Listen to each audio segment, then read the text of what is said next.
There's some new NFL rules we need to discuss. Plus, I want to talk about sports and social media, why I'm a huge Pirates fan, and how you can get buff without working out. All of that and more right now on Barry on Deck. Let go.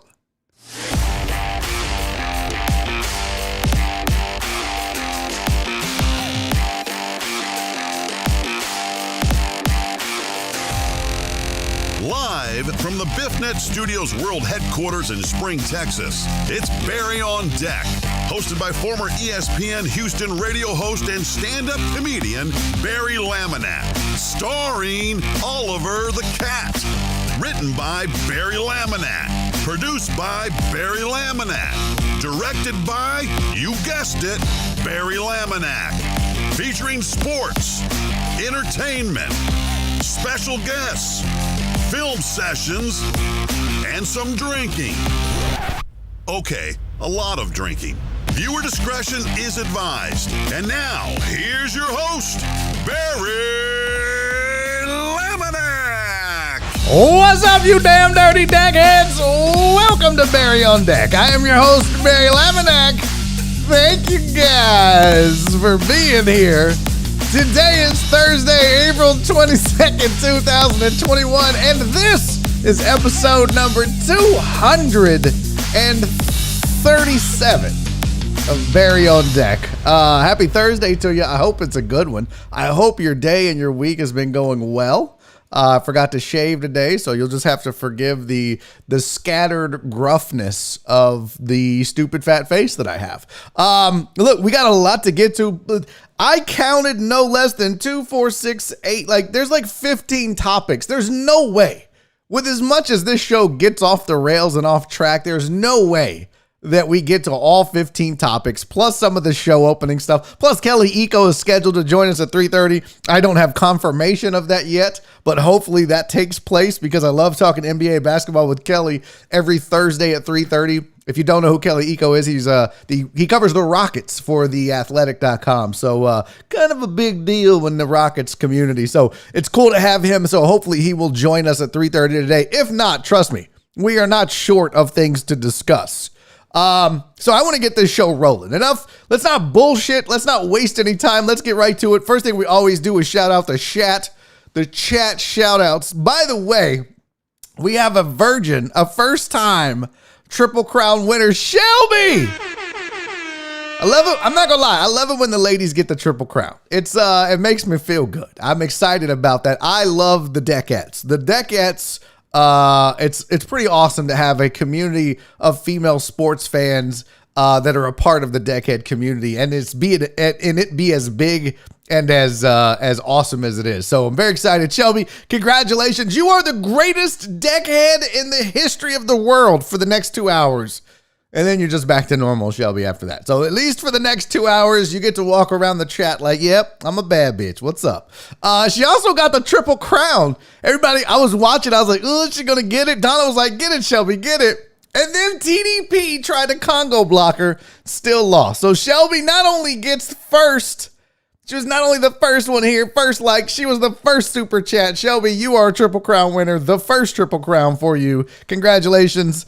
Trucker Taco, you tried to Congo block and be a dick, but I appreciate both of you and your super chats and keeping this show on air. Thank you guys so much. All right, let's do the chat shout outs and get into these topics because honest to God, there is 2, 4, 6, 7 sports topics, 7 non-sports topics, plus Kelly Iko, plus some show business I need to clean up that I have forgotten to do all week. Jen's probably like, this son of a bitch, you were supposed to do this last week. I know, I'm sorry, okay? But I see Shelby in the chat. There's Keith Sager. He was second. Justin Swinford was not second, but third. John Dory, Donovan Rogers, what's up? Who else is here? Alan Denson, what's up? Mimi, how are you, sweetie? Speaking of the Deckettes and Donna and who else? Total Dallas, Truck and Taco. Jesus Perez is here. CC, what's up, girl? She said, congrats, Shelby. You ain't getting my tiara. Fidel Limon is in the building. Steven the Weather Guy. Well, we finally have a weather update from Steven. We've missed those, Mr. Oh, I have a job. I'm paying bills now and I matter again. Oh, fuck everybody in the workforce. Y'all suck. Steven the Weather Guys, weather update. Current conditions at BiffNet World Headquarters, 74 degrees, dew point 53 degrees, mostly cloudy skies. 70% chance House is as bad at fantasy baseball as he is at fantasy basketball. I mean, House is just bad at fantasy, period. Even his own fantasies are bad. He's just like, oh yeah, look at that dry toast. Ugh, I don't know. D-Mod is here. BZH 420. Brandon Martinez. What's up, Playboy? Uriel Villanueva. VB. What's up, man? Who else is here? Dandy Dan. Marty Z's in the building. I love when Marty's live with us. Rudolph Rodriguez with the message of the day every day. Sanitize, wash hands, social distance. Back the fuck up. Jen, speaking of the Deckheads, Jess is here. CC, I got Marty. SVG's in the building. This is so dope. KD is here. Q Childs. He said, damn it, I just got the alert and already it's 30 comments. Bro, they quick. They quick with it. Tony ASL. Okay. What's up, Black Sheep? I am always first in my book. Well, okay. At least you have a book. B Jones, what's up? Who else is here? Ray, what's up, homie? Frank Ruiz. Oh, speaking of the Lucios. I didn't really want to do this on the show. And I was trying to I try not to bring my personal life into the show very much. And Ray, you may not want to listen to this next part. I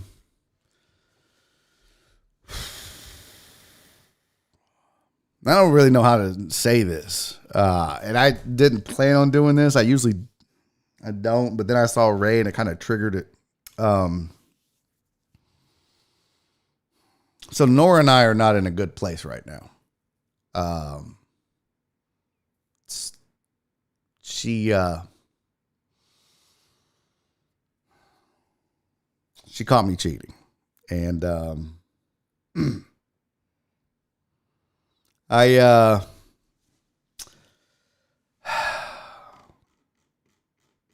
feel bad about it. I do. But, you know, we all have our own path to walk. And I didn't mean for her to find out. I didn't think that it would be a thing that she would ever catch. But last night she came home and I guess she was throwing something away and saw the Chick-fil-A bag. And she was just like, so you cheated on me. Because we had agreed that we wouldn't eat out. And I went behind her back and I had Chick-fil-A without her. And I'm not proud of it. It was fucking delicious, though. And I told her, I was like, look, I didn't really cheat on you. I used points because we had agreed, look, we spend too much money eating out. Y'all, did y'all see that? That's acting skills. Somebody tell KD, that's how you fucking act. Y'all know I do cry a lot, but look at that. I can fucking cry on demand. Did you guys see that? That is fucking, oh my God. That was good acting chops right there, KD. Take note. Nora and I said we weren't going to eat out anymore. And then usually when I get my hair cut, I go to Chick-fil-A. So I was like, fuck, okay. Because we're trying to save money. So I was like, well, I have Chick-fil-A points and I had rewards. So I used my rewards to get a sandwich and some nuggets. But I did pay for the fries. So I spent $2.24 on the fries. But the meal, the rest, and I didn't get a Diet Coke. I drank one at the house. But she was like, and it's so funny because, you know, we had Kiki on the show yesterday. And when she got home, she goes, I was out doing yard work all day after the show. I came in at about 8 o'clock at night. And I came in after my shower. I walked in and she goes, so what's up, Bundum Wing? Yeah, I spent real money like a moron. Yeah, I got in trouble for that. So she goes, so I get in after my shower. I go to the kitchen where she's making tacos. She goes, by the way, I know you cheated on me. And I was like, babe, Kiki and I are friends. I'm thinking in my head, what the fuck, man? No, Kiki and I are like Andy and me are friends. Like, oh, no. She was like, I saw you had Chick-fil-A. I was like, oh, son of a bitch. Wow. Why did I throw that outside of the trash and not in here? I meant to take the trash out. So I had to explain to her, I didn't pay for the sandwich. I didn't pay for the nuggets. Yes, I paid for the fries, but that's like getting a hand job, and hand jobs don't count as cheating. So anyways, I emotionally cheated on her, I guess. Right? Right, house? Right, white magic? You sissy ass bitches? Okay. That was aggressive. Tony said, man, listen, I think women would rather you cheat on a woman over food. Yeah, I would agree with that. Like, she was a little upset with me. Like, she was like, well, you can make your own tacos. I mean, she was mad. No, my wife didn't write this bit for me. Listen, Marty, as much as I love Nora, and she's the best thing to ever happen to me, my soulmate, my best friend, my lover, my everything, one thing she's not good at is writing comedy bits, writing jokes. No fucking way she wrote this for me. It happened. It's real. She did say I cheated on you, but I had to be the one to make it entertaining. Shut up, Marty. Get out of here. All right, let's get to it. We have a lot of stuff to discover. Chance and I love Nora. Well, that makes two of us. All right. I started off the show by, doing the show intro, and I said, I'm a Pirates fan. And I'm a huge Pirates fan. And if you're not on the Pirates bandwagon, what the hell are you doing with your life? Because in case you guys didn't know it, these are the Pirates that I'm all about. This is the Bel Air Little League Pirates, sponsored by Barry on Deck. That's right. Soak it up, hoes. We are the spot. This little show, this little bad, raggedy show, with all of our curse words, we are the sponsors of the Bel Air Little League Pirates, and I could not be more proud to be a sponsor for this team. Now, it's not going the way we had hoped it would go. Not a winning record yet. They are in 7th place. Last time I checked, they were 4-7-1. But you know what? This is a scrappy group. These kids never quit. I have watched several of their games online, and I love it. It's fun. It is great. One game left to the playoffs. They will be in the playoffs. I'm excited about that. This is a great group of kids. If you get a chance and you're on the Discord and Virginia Buttonweed, post the link. I just want to encourage you to check the game out. It is a fun watch. And like I said, there's no quit in them. They look like they're having a good time. And some of them can really play.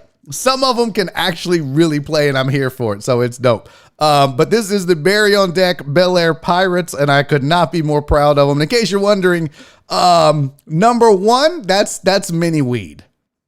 That's Virginia Buttonweed's son. So yes, this is awesome, and I'm super proud of it. And all thanks goes to Virginia Buttonweed for making all of this happen, and making us the sponsor of the Bel Air Pirates. Next game's at Saturday at 9:00.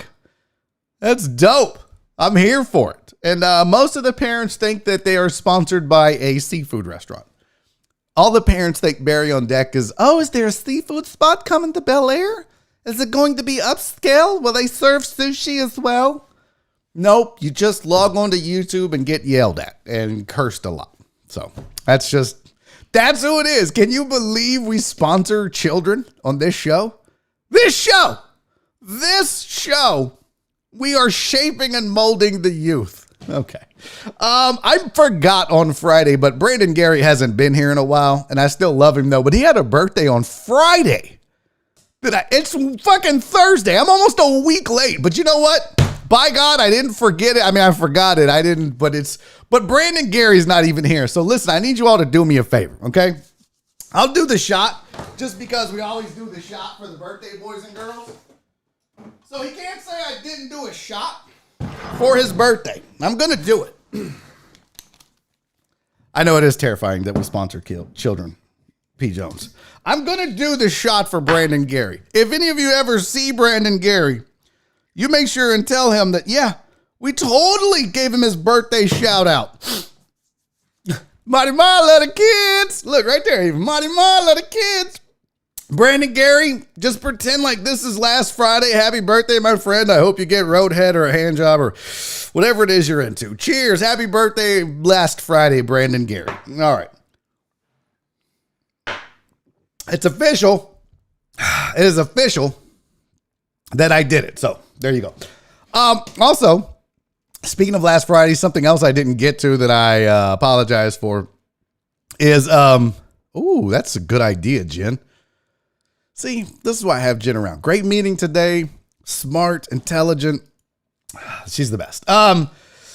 I also didn't thank Chris Reyes and Aaron Little for their super chats or their Venmos on Friday. And God damn it, I don't care if it's a week late. I'm not going to let that go. So Aaron and Chris, they came in late and I missed it on my phone. But I appreciate both of you. Thank you for your $5 Friday contributions. Chris with the $10 $5 Friday. Thank you both for that last Friday. I'm sorry it took me until now to acknowledge it, but I do appreciate it and I thank you. And also I appreciate your support. Okay. That was all the show stuff. Let's get to the sports. It is time.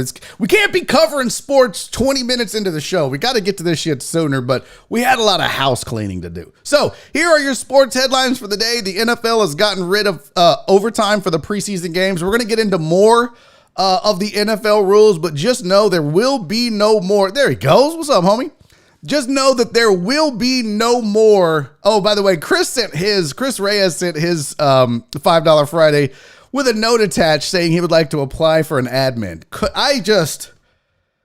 It would be total anarchy if I let guys like Chris Reyes, Tony Garza. I just can't have that kind of anarchy. I just can't. So just so you're aware, there will be no overtime in preseason games. Regular season schedule will be out May 12th, in case you're wondering. George Floyd's brother has backed the Raiders after the Twitter uproar. Do you remember yesterday when we talked about the fact that the Raiders put out a tweet? In fact, let me find it. I still have the slide from yesterday. This is what the Raiders tweeted out in case you forgot. They tweeted out, I can't breathe, 420, or I can breathe, 4/20/21. Caught a lot of backlash from that. And remember, we talked about the fact that, look, people are trying. People are trying to do the best they can. And so they caught a lot of flack for that. And whether you agree or disagree with it, it is something that George Floyd's brother had said, apparently. And so he has now had their back and is, you know, has their back. Yeah. And Total Dallas said the Raiders made a minor misstep. I think America overreacted. Well, a lot of sports people were saying, take it down. But George Floyd's brother comes up and says he has their back. And just said, I honestly didn't find this offensive. Yeah, I think it's a mixed bag. I think some people did. I think some people didn't. Here's the only thing, I'll be honest with you, what I noticed about this that I think maybe was a little crass, Jess, was putting the logo on there. That might have been one of those, you're just trying to capitalize on some publicity here. Maybe just post your statement. You don't need to put the logo on there unless you're trying to get across, hey, we have your back at the Raiders. We're for change and we're glad that this verdict came down the way it did and there was justice served. But there's a better way to say that. But to me, the I can breathe part, the 4/20/21, okay, I understand the message now. If I saw it without knowing the message, it would have been awkward. I just still think it was a little crass to have the logo on there. Like, just do it because you want to do it. Don't do it as a publicity thing. Kevin Porter Jr. violated the NBA's health and safety protocols at a strip club, so he will not be with the Rockets. Sterling Brown, as you'll recall, was attacked at a strip club in Miami while the team was there. It was unprovoked. He said he didn't have any interactions with the men before he was attacked. Well, apparently Kevin Porter Jr. was there not wearing a mask, and now he's on protocol. And if you read the article about it, and we'll talk to Kelly Iko if he's able to join us. I'd love to get more insight on this, find out what he knows. I just can't believe there are basketball players in the NBA that know the rules about health and safety protocols and masks and who you can be around and where you can go and what you can do, and they're still dumb enough to violate these rules. Kevin Porter Jr. kind of let his teammates down. I mean, no kind of about it. He did. Go to the strip club. I don't give a shit if you go to the strip club. Look, they're young. They have money. They have free time. Man, go to the strip club. I don't care. Just wear a fucking mask when you go. That's all I'm asking. Like, that's really all the sports fans care about is, look, just don't do nothing stupid without a mask on. That's it. So that's why, if you're wondering why he's out, that's why he's missing. Because, apparently he needed the strippers to see his face. So when they put their booty in it, I don't know, got some on his lip. I don't know how that works. Listen, I'm not good at this. Okay. So there's your sports headlines in a nutshell. Speaking of those NFL rules, let's go over some more of these. I mentioned that overtime in preseason was no longer going to be a thing. Thank God, because no one gave a shit about who wins or loses in preseason. If it's a tie, it's a tie. Fuck it. Get off the field. No one cares. Just don't get anybody injured and don't be stupid. But here are some other rule changes. They changed the jersey numbers that can be used, which I don't think really most people give a shit about. But now they are allowing more positions to use single digit numbers if they want to, including running backs, tight ends, fullbacks, H-backs, receivers. Yeah, okay, no big deal. Some of the other things. The league approved expanded booth to official communication. The hope is that it will increase, that the increase is allowed communication will lead to fewer errors on objective calls that can be clearly seen on television, which I think is a good thing. Now, I really want you to think about what I just said there for a second. But for far too long, sports in general has failed to acknowledge what the rest of us are seeing on TV. They're like, well, no, we'll just go to our replay booth and do it in our little bubble, and we don't care that the entire country can clearly see that it was called the opposite way and should be reversed or should not, or it's clear to the rest of America, but these 3 or 4 yahoos involved in the review process are seeing it differently. So I do like the fact that they're like, hey, TV clearly shows the guy was inbounds, out of bounds, safe, out, whatever. Well, not safe now, that's baseball, but I dig the fact that we're going to do it. It makes sense to do it that way. So at least props to the NFL for allowing the TV view to come into play on this. Other rules, an onside kick proposal for the competition committee to limit the receiving team players in the setup zone was approved. The hope is that the tweak will help make onside kicks easier for the kicking team to recover. So now you just can't stack the box. They're going to limit how many people are there. And this also caused the Eagles to table their proposal to the rule committee. If you recall, the Eagles said that they wanted to do an alternative to the onside kick, which was a 4th and 15. You'd put it at a specific location on the field. You had one play to get 15 yards. If you did, you kept the ball. If you did not, the ball would go back to the defense or the opposing team, and it would just be like losing the onside kick, but they'd get better field position. So that's been tabled by the Eagles just to see how this new setup zone thing goes for the onside kick. Owners have eliminated preseason overtime. I mentioned that. The proposal to change the GM and head coaching hiring cycles. In other words, push back the start of interviews for all clubs until after conference championship games and no hires until after the Super Bowl. That was tabled for more discussion by the diversity committee. So that's interesting about when and how they can hire coaches and GMs. Also, owners approved a rule proposed by the Bears to ensure that enforcement of all accepted penalties committed by either team during the successive extra point attempts. And then the league approved a rule proposed by the Rams to add a loss of down to a penalty for a second forward pass from behind the line and for a pass thrown after the ball returns behind the line. So there's all that. What's up, Quinn? How are you, man? Good to see you here. Thanks for being here. So there's all your NFL rule changes. Some of it we give a shit about. A lot of it we don't give a shit about. I'm all for making replay better, easier, faster, and more accurate. Anything that they could do to do that, I'm here for. So yeah, use the TV. I don't give a shit. I don't care how you get it done. I really don't give a fuck if you have somebody with a Palm Pilot out there and they fucking page the ref and his beeper goes off and then a carrier pigeon flies down with the results and he fucking reads it off a scroll like a king and shit. I don't give a shit.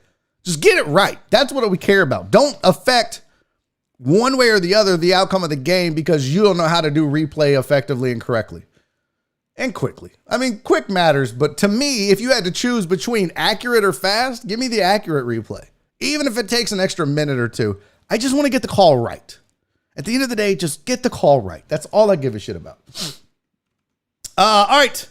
Speaking of the NFL, I don't know if you heard this or not. Justin Fields has come out and let teams know that he has epilepsy and that he has been diagnosed with epilepsy and that he has been managing it. The tweet from Ian Rappaport said OSU QB Justin Fields has confirmed to NFL teams during the pre-draft process that he is managing epilepsy, a neurological disorder that can cause seizures. Per Ian Rappaport and Tom Pelissero, it has not affected football, and doctors believe he'll outgrow it as his other family members have. But I got to say this.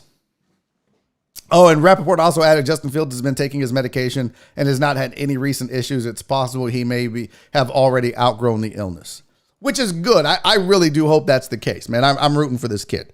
But I got to say this, and I think it's pretty brave to actually come out and own that. And I don't know if during the course of evaluating, I got some of my eye. During the course of evaluating their draft prospects and, I don't know if that's something that would be discoverable or if it was just offered up by Justin Fields. But if it was, and I don't know, and I assume it is, but if it was just offered up voluntarily by Justin Fields that, hey, look, you guys should know, you guys should know I suffer from epilepsy and I'm dealing with it and I have been managing it and, doctors have cleared me to play and all that, but you should know that is an issue I suffer from. I mean, props to that young man. You understand if that's a voluntary thing that you offer up, the decision you're making, you could be affecting your draft stock. You could be affecting your money. You could be affecting a lot of things because teams might go, all things considered. And if all quarterbacks are equal, if one has a problem like that maybe they're dealing with, some teams might shy away from that because they're like, well, we're worried you may not be available or if something happens and this, that, and the other. And pretty scary proposition. So props to him. Shit. That's I don't know that I would be as big as Justin Fields to just offer that up. Because you know what? My thought would be like, that's none of their fucking business. It's none of their business. If I have it, it's none of their business. CC said he played through college with it and everyone in his family have outgrown it. Bless. Yeah. Yep. Totally agree. Rev said epilepsy is tough. It sucks that this is going to hurt him. I don't know if it is though. Let's see. They didn't say anything.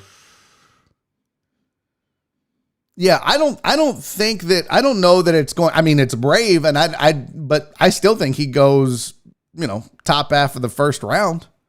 Because I think teams are like, look, you're managing it. You can outgrow it. There's medication. You've never had a problem on the field at Ohio State. We'll take our chances because we believe in your talent and abilities. And you know what? That's just a thing that we'll deal with if it comes up. Because how stupid would you feel? Think about this. How moronic and dumb would you look if several teams passed just because of that? Because I guarantee you, especially if it was like the Texans, and they're like, well, nah, we'll pass. Then he goes on to do great things, never has an episode on or off the field. He eventually outgrows it, and it's a non-issue, and you passed on potentially a great quarterback. I'm not saying he is or isn't going to be a great quarterback. I'm just saying that would be the luck of the Texans or somebody that I would root for. And a lot of teams may be thinking, there's two sides to this. Do you risk it by adding him and him having an episode on the field or causing him to miss some time and because of the health and safety concerns that are involved with it?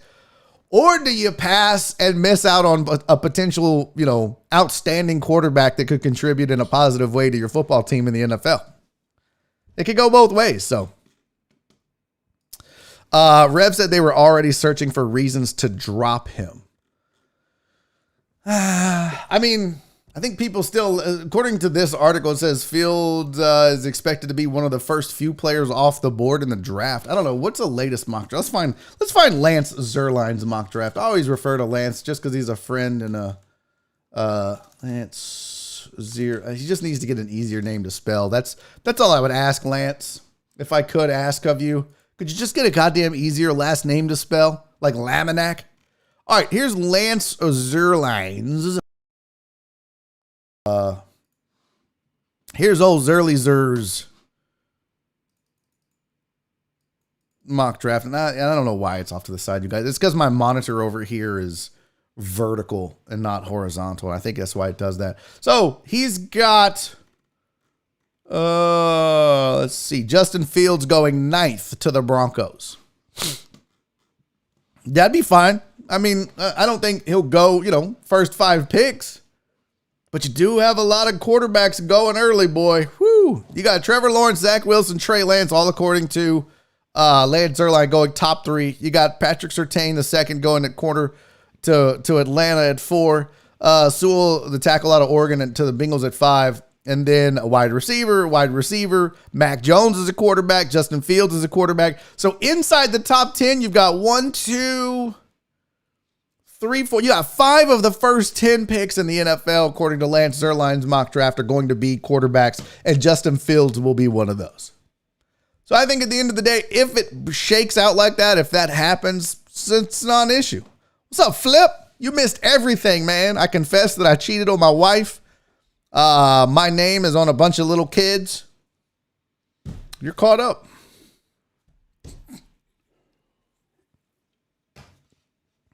Oh, wow. Yeah, that's kind of shitty. They put out an article that maybe he didn't love football. Yeah, that's shitty. I didn't realize that. But that's going to happen. Jesus, what's on your face? Oh, I don't know. Oh, it's a pimple. Yeah. It's just a pimple. It's no big deal. And then, some dark circles. I don't get enough sleep, but yeah, just a pimple and some dark circles. Flip. Why? What do you see? All right. More sports. I still haven't heard from Kelly Iko. He better be joining us. By the way, can I just confess something to you guys? My pal Jerry Bow. We did the Jerry and Barry telethon. He pops in on occasion in the chat to say what's up. I finally I finally broken it down. I joined my man's group, his little gambling group. I should say little. It's nice. It's got his shit together. I'm pretty excited about this. I've always dabbled in, but I don't know. I mean, I do my own spreadsheets for NFL, and I would test, and I wouldn't always use it. I would occasionally. Hey, Marsha. Good to have you back in the chat, sweetie. I would occasionally, do a little bit. Oh, I lost $10. I'm out. But I was like, fuck it, man. I'm going to try this and just see how it goes. I'm not risking that much. My unit is small. Let me explain before we get any silly jokes from the chat. In betting, you bet a unit means like a per amount. So if you bet 2 units and your unit is $10, you're betting $20. So when I say my unit is small, what I mean is, listen, house, your unit, Q, I need everyone to calm the fuck down and let me explain why my unit is small. I gotta stop saying it that way.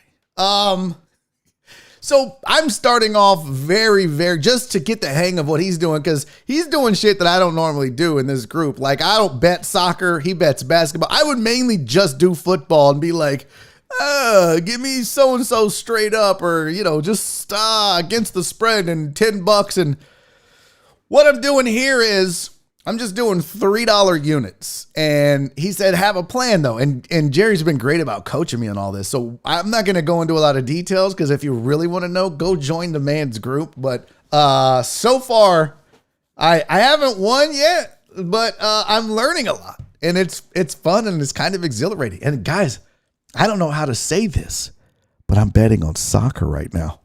Oh my God. What? Yeah. Right now I have several bets out. Chuck Never Boogie said, it's not how big your unit is, it's how you use it. Exactly. It's not how big. No, stop it. Ladies, you don't understand. It shouldn't be all about the unit size, right? Is it? No? Let's see. I think all my soccer bets have gone to shit, and they have. Right now, I have soccer bets out for Real Sociedad versus Celta de Vigo. I don't know. That was a win. I won that. Okay. I've got, let's see, who else? I got a couple of Real Sociedad bets. Zurich versus the BCS Young Boys. That seems weird. Who names a soccer club BCS Young Boys? That feels, who owns this? Is this owned by Epstein? Who owns the Young Boys? That's a weird. Rob said Arsenal's been playing like doo-doo this season. It's Celta, not Kelta. I don't give a fuck. Guess what, Tony? I don't give a fuck. Not I don't give a shit. Come on, fam. You know I don't care about these goddamn suckers. I'm just laying money and losing money, and that's how that goes. I've lost $46.85. I've won $6.75. It's off to a rough start. And I admit, I don't have great luck. So I'm hoping that with Jerry's knowledge, I turn that around. So it's going to be fun. It's going to be interesting. Hey, look, if nothing else, it gives me something to do, right? Yep, Joel, that's what I'm doing. I'm maxing my min max for the day, win or lose, is $50. And I'm not doing it every day, by the way. There's no way I can win or lose $50 every day. Not happening. But I'm doing $3 units and I'm min maxing at 50 a day, win or lose. And that's it. And no, there won't be soccer talk every day. No. Oh God. Oh, I would quit the show. I would just leave the show. You would just turn it on and this is what the show would look like. It would just be, that's it. There's your show. There would be no soccer talk. What's up, Aaron Little? All right, some more. Let's talk sports and social media for a second, shall we? Because there's all kinds of sports and social media stuff we need to get to. We do have a lot of non-sports to discuss as well, including I still will show you how to look buff without working out. Guys, this is a foolproof plan. Sorry, ladies. I mean, you could use this, but it'd be weird, but I have a foolproof plan for you guys. All right, I got one more thing. Say, I've told you, we're off the rails. I have all this shit to talk about, but I keep getting off track because these things remind me of stuff. So, F1 talk. It's funny you mentioned that, D-Mata, because I got a text from Walt. And Walt was like, do yourself a favor. Hold on, let me make sure I read this right. Walt said, when you get a chance, and I'm putting this out there for everybody, and I mean this, when you get a chance on Netflix, watch Formula One Drive to Survive, Season 3, Episode 9. It's called Man on Fire, and thank me later. Formula One Drive to Survive, Season 3, Episode 9. So I was like, all right, Walt says to watch it, I'm going to watch it. Holy fuck. I might actually be an F1 fan now, D-Mata. Watching that one episode, and that could have been a whole season packed into one episode and all the shit that happened. It was amazing. If you're not a big Formula One or race fan, just check that out. Because I was like, okay, if I see it's on next time, I might actually watch. It was that interesting to me. So I'm slowly coming around. I'm slowly coming around to Formula One. I'm slowly coming around to soccer. Not that I will watch it, but I'll bet on it. I am transitioning, you guys. You should watch it, Marcia, especially that one. If you don't watch anything else, just check out that one. It's really, really good. Why wasn't that a glowing recommendation for the group? Like, you're always going to lose. Like, you're going to win, you're going to lose. What I'm saying is I'm learning how to bet. And I'm also like, so here's the thing. This is where I'm messing up, P. Jones. The way Jerry does it is he puts out a whole list of things you should bet on. And I'm just kind of selectively, well, let me just try this because I'm free for 5 minutes and let me do that. And so it's very possible that I'm only picking the ones that are losing and not doing all of the ones. And it's the overall. Besides, if you're really good in gambling, you're going to win 53% of the time. So 3%. 3% over. Oh, so, I mean, tomorrow I might win every bet. That's the whole thing. You know, I'm not going to get frustrated or flustered after one day. For fuck's sake, I mean, he's got 90-something people in there. They wouldn't be there if he sucked at this. So I'm just telling you, I'm learning. I'm obviously he's giving the info, but I need to be more proactive in what I'm doing. And last night I did it wrong and that cost myself some money. So trust me, Pete Jones, I wouldn't have brought it up if I thought, oh, this was a mistake. Definitely wouldn't have done that. Exactly, TDP. Okay, that's enough soccer talk. I will swear to God, I will ban everyone in this chat if you keep talking soccer. Just kidding. Yep. See, BZH knows. If you win 53% of the time in poker, in any sort of gambling activity, I don't give a fuck if it's blackjack, if it's sports betting, if it's something in a casino, if it's cards, if it's fucking whatever, you're doing well. So, you know, and look, just because you start off losing doesn't mean you're going to always stay losing. So you might start off on a hot streak and then it goes cold. So it's all cyclical. This is a long play, not a, I lost 4 of my 6 bets in the first day. I'm never doing that again. If you're going to do that, definitely don't get into it. So, and if you do, make sure you keep your unit small. Okay, let's do this sports and social media thing as I discussed, because there's a lot to this. So, where was it? So the Cubs did a thing at their ballpark. It's sponsored by Buona. It's an Italian beef. Bueno? I don't know. I don't know how to, is it buena? Which means good, I'm guessing, because I know bueno in Spanish is good. So I'm guessing that also means good beef in Italian. Hey, that's the thing. Anyways, they said, what's your beef with social media at the Cubs home game? And Javier Baez said, people lying. Rizzo said, internet bullies. Another option was it can limit human interaction. But the best answer was from Chris Bryant, who said, my beef with social media is all the losers out there that troll everybody and anybody.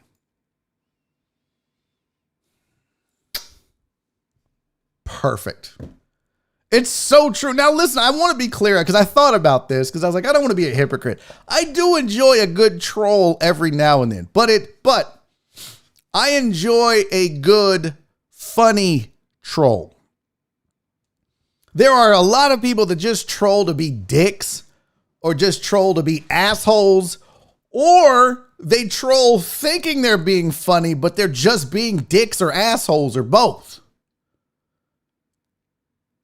So, self-awareness is important if you're trolling also. But I think trolls can be funny and interesting and make stuff funny. And a friend of mine who's a comic trolls people all the time, and it's hilarious. And he's not meant to be a dick. Oh my gosh, you need to sit your ass out of this conversation. You are one of the worst offenders of this. But trolls in general are bad for the internet.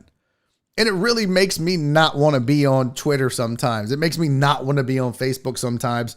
And I've been guilty of trolling, absolutely. But I do it, like I troll my Facebook neighborhood group. But I try to do it in a way that's funny. What's up, Harpy? Harpy said, I'm only here for 15 minutes, but hi. Well, I'll take 15 minutes over 0 minutes from Harpy any day. See, Andy said trolls are tiresome. Now, I think that there can be times, Andy, where trolls can be funny.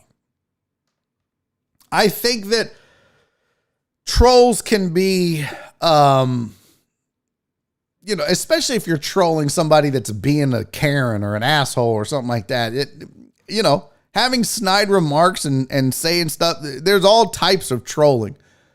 It's the ones that get, that take it too far and get mean and vindictive and just are assholes just to be assholes. Again, I confess, I troll my neighborhood Facebook group and I'll say crazy shit just to make people laugh and fuck with people, but it's meant to be humorous and fun and not really upset people.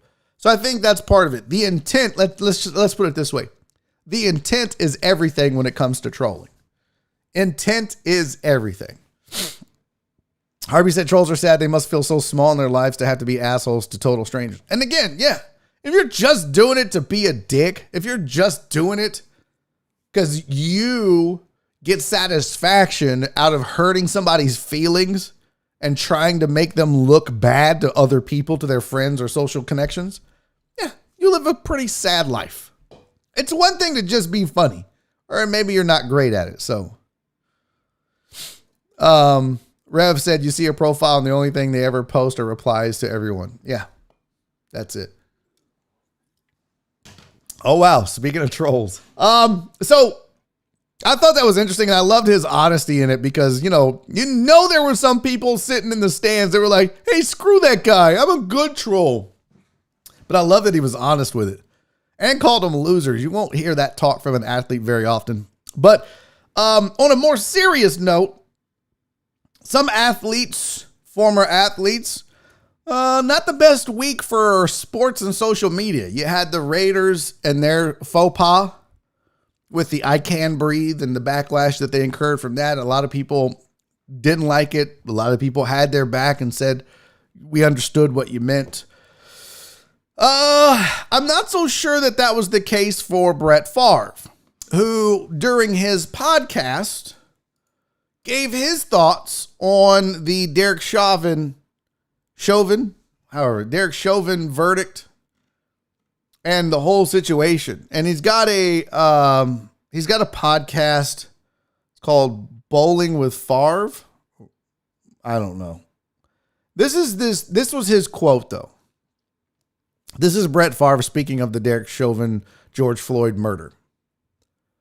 He said, quote, "I find it hard to believe, and I'm not defending Derek Chauvin in any way. I find it hard to believe, first of all, that he intentionally meant to kill George Floyd. That being said, his actions were uncalled for. I don't care what color the person is on the street. You do not. I don't know what led to the video that we saw with his knee on his neck, but the man had thrown in the towel. It was just uncalled for." So Brett Favre says that, yes, Captain, Brett Favre has a podcast.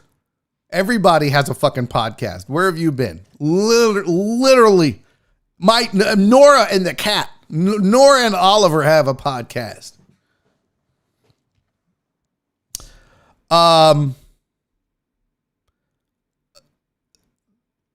Let's just go back. Let me just read this again. And here's where I think, well, I'll give you my opinion in just a second. But it said, "I find it hard to believe," and I'm not defending Derek Chauvin in any way. "I find it hard to believe, first of all, that he intentionally meant to kill George Floyd. That being said, his actions were uncalled for. I don't care what color the person is on the street. You do not. I don't know what led to that video that we saw where his knee is on his neck, but the man had thrown in the towel. It was just uncalled for." Well, immediately there was backlash for Favre saying this on his podcast. And people attacked and said he was racist and said, they said a lot. I would actually listen to that because I would love to hear how you and Nora and the cat would get along. I imagine it would be a beautiful disaster, Andy. But there was a lot of backlash for Favre in his comments, and I'm curious what you guys think of it. You guys. I'm not sure, because I think, again, similar to what happened with the Raiders and others, I think you have to take into account the intent of the message, right? When Derek Chauvin was arresting George Floyd, was he thinking, I'm going to kill this dude? I don't know. I know what the results were, so I don't think at that point intent or anything else matters. And I think that's where maybe Brett Favre got into a place he didn't need to be in discussing this. Is it doesn't matter if the intent, the results are what matter. The fact that the man lost his life is what matters. But I think the point that Brett Favre was trying to make was that he doesn't believe Derek Chauvin was out to kill anybody. But he did. And that was wrong. But I think when you say, I find it hard to believe, first of all, that he intentionally meant to kill George Floyd, I think what happens is a lot of people stopped listening after that. And that was all they needed to hear in order to formulate their opinion about Brett Favre and this topic. But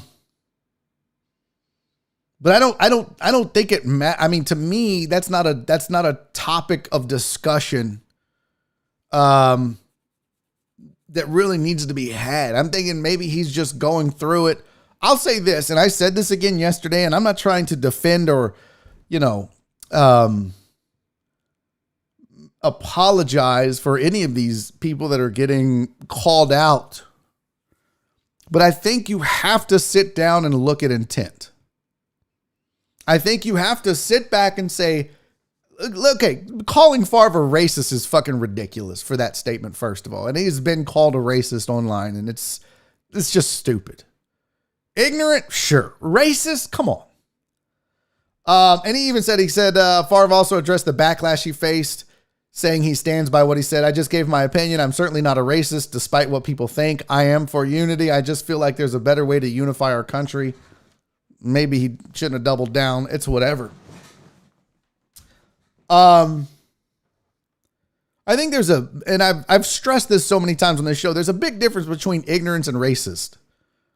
And I hope that people keep that in mind before they start trying to just label people for no reason. Or not for no reason, but taking it's easy to just read that and go, well, FAVRE's a racist.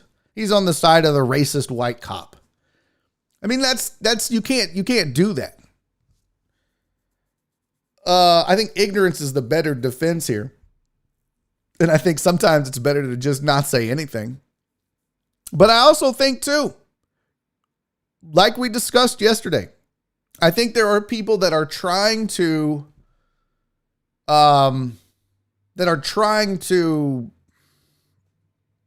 be involved in the conversation. I mean, you need look no further than his second statement about it. They're trying to be involved in moving this country forward in the way that they feel best. Not everybody's going to agree with that. You may think that the only way to move forward is to fire all white cops or defund the police or whatever it is. So that's not what other people are going to think or believe, though, right?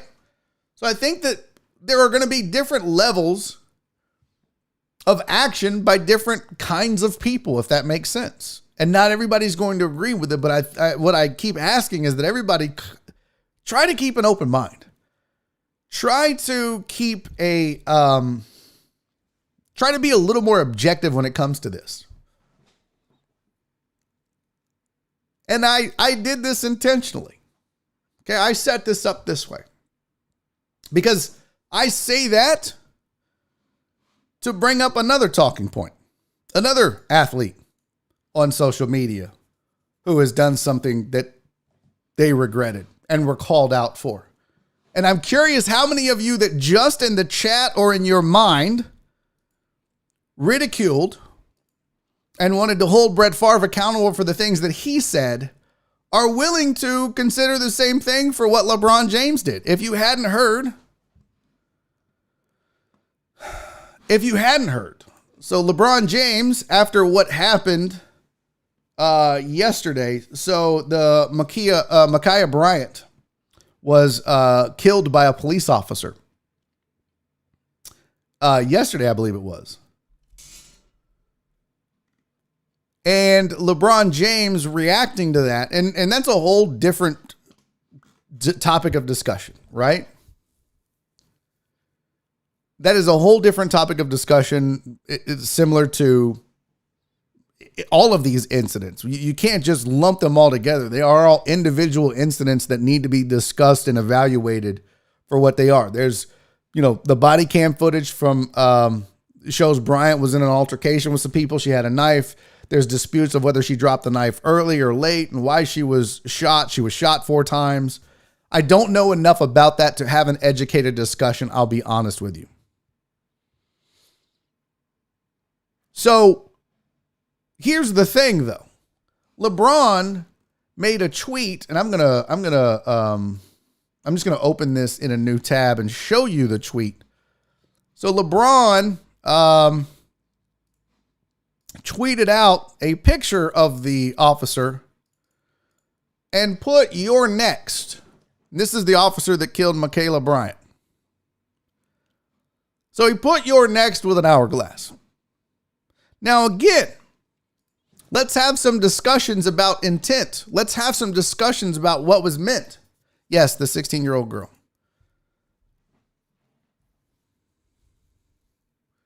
So that could be, "Your next" could be interpreted several different ways. I think what he meant and what he said he meant was that you were next to be tried, prosecuted, and found guilty and put in jail for the murder of another African American in this country at the hands of the police. Another way to interpret it is does that mean he's next to be killed? What does that mean? It wasn't exactly clear. The intent, what was the intent? And people came out with backlash and you know, condemnation of LeBron James and what he tweeted out. And he took it down. He took it down and said he did so because he felt like it was adding to the hate. It was being used to create more hate. He added, this isn't about one officer, it's about the entire system, and they always use our words to create more racism.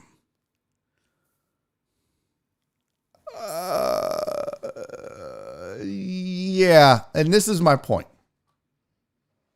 We can't have this be a one-sided affair. You can't condemn Brett Favre. You can't condemn the Raiders. Let's be honest. Let's put it on the table, folks. When we've had these conversations, I've always been honest with you. You can't condemn Brett Favre because he's white and said what he said, and condemn the Raiders because their owner is white and they did what they did, but then give LeBron James a pass because he's black and you feel like he falls on the right side of this fight. If one of them is wrong, all of them are wrong.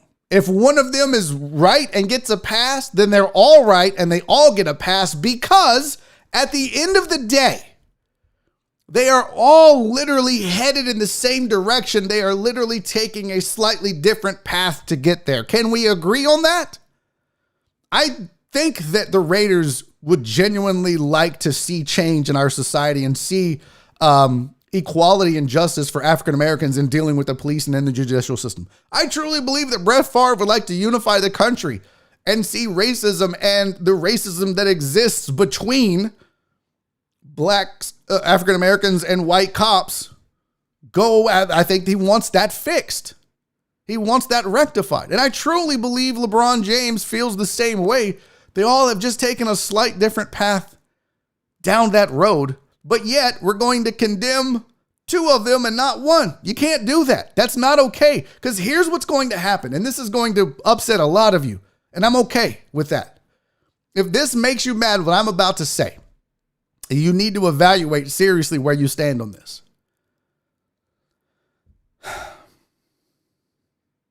You cannot alienate people who are trying to do the right thing because they mess up. And if you are simply saying, well, you know what, I'll give LeBron a pass because he's black, I will not give Brett Favre a pass because he's white, you are going to do just as much damage in the long run as those that are doing the damage currently, because it is going to say, well, I'm not even going to try. I'm not going to open my mouth because no matter what I say and no matter what I do, I'm going to be persecuted for it if I don't say exactly what they want me to say and how they want me to say it. That is what happens sometimes. And the same is true with LeBron James. He didn't say what everyone wanted him to say the way they wanted him to say it. He said what he felt. And he still got backlash for it. This is just, I'm just being honest. Some of you aren't going to like the way I'm saying it, and that's okay. That's fine. That's fine. I think we all have to take a step back, take a breath, and you have to judge intent. And I'm just being honest. A lot of times on social media, a decision is made about something that is said solely based on the color of the person's skin and not the content of their words. And I didn't mean for that to sound like a Martin Luther King thing. Honestly, I didn't. Because I think if you evaluate what Brett Favre said, it was dumb to say it the way he said it. But I think a lot of people just said, well, I was a white guy. And it sounded like on the surface that he's excusing what happened. That's not true. And I think that white people looked at LeBron and said, oh, you're saying that the cop is the next to die, so you're a cop killer. That's not true. None of that is okay. Thanks, Flip. I'm just trying to be honest, man. This is such a scary conversation to have. I'm going to be real honest with you guys. When I talk like this, I'm sitting here thinking, what am I going to say that's going to get me canceled because someone's going to take it the wrong way? Like what happens every single day. But you know what? At the end of the day, I don't care because I know what's in my heart. I know what my intent is, and I know what my goal is. And that's unity, equality, and harmony. But I think that we have to look at both sides of certain situations like this. There's no two sides to African Americans dying at the hands of police. There's one side, right and wrong. Well, there's two sides, right and wrong. That's it. There's no gray areas on that. It's got to stop. My point is that sometimes as people try, they may make missteps along the way. The Brett Favres of the world, the Raiders of the world are trying to do the right thing, but they may make a misstep. And before you judge them, take a step back and look at LeBron. He's trying to do the right thing. He has done some wonderful things to move this country forward. He has had a profound and powerful impact on Black Lives Matter in the movement, on racial inequality and justice in this country. But he had a misstep. So if we can forgive LeBron, we can forgive Brett Favre, and we can forgive the Raiders at the same time, as long as the step forward and the intent to get to the same point of racial equality and justice in this country is the same. That's it. And I'll get off my soapbox. Bye, Harpy. Sorry you had to be here for all the politics. It happens sometimes. Okay, at the end of the day, seriously, just fucking love each other. That's the whole point at the end of this show. Be safe, be kind, love each other. And I didn't start saying that until the George Floyd murder. I think, in fact, that week was the first time I ever ended a show and said, be safe because of coronavirus, be kind because the world needs more of it, and love each other because this country right now is so torn racially. When I say love each other, that's what I'm talking about. I've had some people say, oh, but you don't like these people or that people. Listen, I'm not perfect. But the whole point, if you guys ever wondered where be safe, be kind, love each other came from, it was because those three things. Coronavirus was be safe. Wear a mask, social distance, wash your hands, be safe, be kind. There are a lot of people that are going through shit right now that are hurting, that need kindness. The world needs more kindness.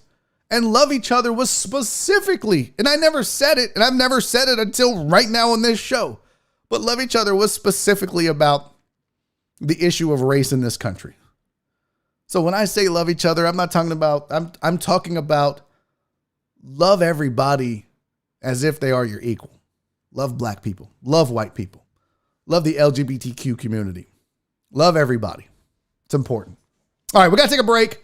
I'm 5 minutes over. Hopefully Kelly Iko joins us at 3:30. We still have more sports to discuss that we can get to, including the head coach for the Philadelphia Eagles, Nick Sirianni. You're going to want to know what he did to draftees or NFL prospects to see if they were really competitive or not. You're not going to want to miss this because the Eagles are doomed if this is their head coach. Plus, I'm going to teach you how to get buff without working out. I promise you that is coming. I promise you. But all that is going to be after this 5-minute break. I failed you today. I don't have a video. I'm sorry about that. I guess what I could do is keep it short, couple of minutes. And since I don't have a video for you today to watch, I'm going to go ahead and let you guys sit on the corner and do dope.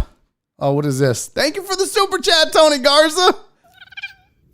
You're the man. Tony sent a super chat for $10. That was very generous of you. He said, I want Barry to say, I love Tony. You can't buy my love, Tony. All right, we're going to take a break. Go sit on the corner and do dope. I'll see you in 5 minutes or less. This is Barry on Deck.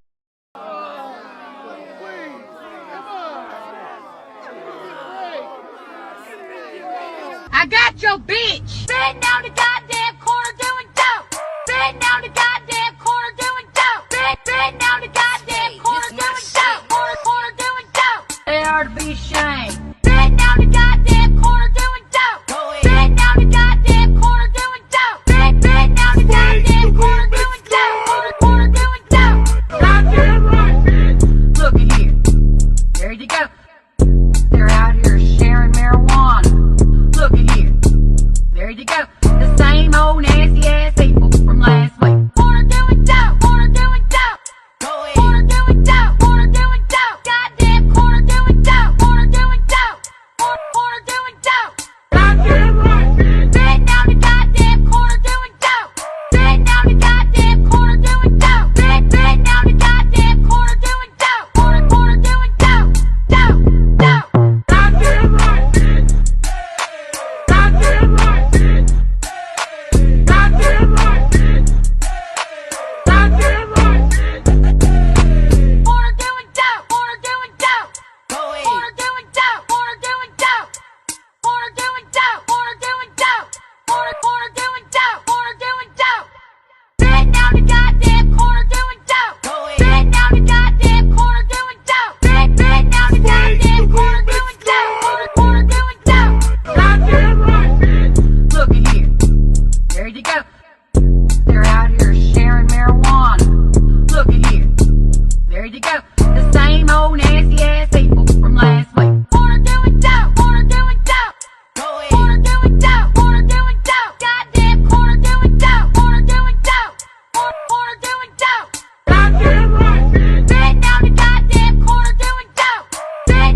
back to hour number 2 of Barry on Deck. I'm your host, Barry Laminack. Thank you guys for sticking around through the break. Those of you that did. That was a short break. That's like a 2-minute break. Daddy only left for 2 minutes, and some of you raggedy bitches left the show. Really? You didn't want to sit on the corner with us and do dope. You had to go be all, look at here. Anyways, thanks for hanging out with me. Hour number 2, we kick it off. Let me see. Do I have confirmation from Kelly Iko? I do not. No telling if Kelly's going to be here. First in hour number 2. That's not a thing, Joe Pro. It's a good try, though, buddy. We still love you. Definitely not a thing. Nope, not even close. All right, let's have some fun. We got a little deep there towards the end of the first hour. It tends to happen sometimes on this show. You guys know that. We're not afraid to talk about those things. We're not afraid to try to make this world a better place. If some of you don't like that, I get it. Can't always be fun. If you need a recap of hour number 1, well, let's see. I cheated on Nora. My name is on the back of little kids. Chris Bryant thinks everyone on social media is losers, and we're never going to get anywhere in this country if we don't love each other. There's the summary. All right, let's do some non-sports for a second, because if Kelly joins us, we can get into more sports talk and so forth. But I teased it in the first hour. I teased it in the intro, and I teased it on the title of this video today. I have a way, fellas, pay attention. I have a way for you to get buff without lifting a single weight. You don't even have to eat better. You don't have to run, do cardio, work out, watch your diet. None of that. Are you ready? I don't think you're ready. I don't think you're ready. No, it's not garbage, Tony. It's a fact. It's 100,000% fact. Do you want to look buff without doing anything? You don't need to work out. I'm sorry. All you need is one of these. Huh? Look at that. Who's cut? I am. Tell you what, I don't know why the nipples are so... The nipples look like his chest is cross-eyed, by the way. Those are like Forrest Whitaker nipples. I think we need to work on those. But yes, all you have to do, buy you one of these suits, put that bad boy on, and you will be buff. So this is $100. It's made out of silicone. It's the site Tybo, and it's made by Smitizen. It's silicone. It's realistic. It says, unlike the polyester muscle suits worn in Halloween, this wearable beach bodies are made from 100% medical grade silicone. They're selling other places. Just let me find out. Listen, no, hold on a goddamn minute, ladies. Now, hold on. Okay, I knew this was going to happen. Jen coming in here getting all judgy. The ladies are like, don't start showing up with all them fake ass muscles. Meanwhile, every woman on this planet has at least 3, I would guarantee you, at least 3 fake things about them. Why can't we wear a fake upper body, ladies? No, Jen, don't even try it. Don't even try it. Don't even try it. Don't make me use you as an example, Jen. Every lady has at least 3 fake things about them. Cece said, I got 8, but who's counting? Who puts the silicone on the skin? The interesting thing about this is you look around his neck, you don't even see the lines and stuff. Now, he is wearing wristbands because when it comes down to the wrist, you can definitely see the line there. But I would definitely put a t-shirt on over this and walk around like, yeah, I'm a bad... You know the bad thing is, though? Look, if you're a fat motherfucker like me, you still got these chins. You can be all fucking swole up and shit, but they're gonna be like, bro, do you not do any neck exercises? How in the fuck are you have titties like that and muscles like that and a forearm like that? Granted, you're wearing a long sleeve and it's August. How in the fuck do you have all that, but you got all them fat fucking chins? That's the dead giveaway. So you better tighten up your chin game if you're going to rock one of these suits. D-Mata, good for you. Thank you, buddy. D-Mata said the Man on Fire episode is in the Discord. Good. Leave my emotional VM alone. Listen.